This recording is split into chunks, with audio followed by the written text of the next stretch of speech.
Finally revealed is the status of the city's investigation into Ultra Orthodox Jewish schools and how they fare preparing students for lives beyond their own communities. 3 years after the start of the probe into secular education at Yeshivas, a letter from City Schools Chancellor Richard Carranza to the state's education commissioner notes some progress but takes to task 15 of about 30 schools slated for visits where investigators never went in.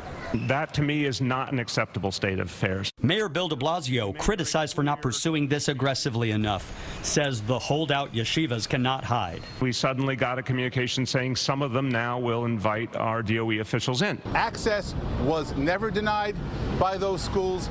Attorney Avi Schick and other supporters of the yeshivas, with Parents for Educational and Religious Liberty in Schools, or PEARLS, say curriculum has changed to include more reading and math. We came here to talk to Chancellor Carranza about his letter, which he says is a simple update and in no way closes the book on the investigation. The investigation is still ongoing. And if someone were to read that letter and say, wow, it looks like roadblocks were put in your way, would you say that's true?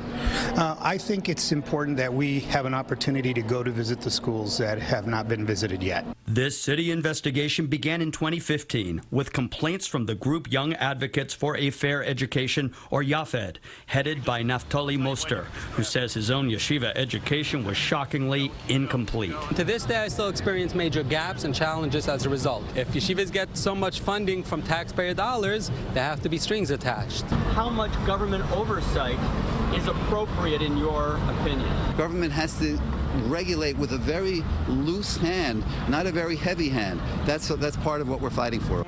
A fight that proceeds with more yeshiva doors swinging open.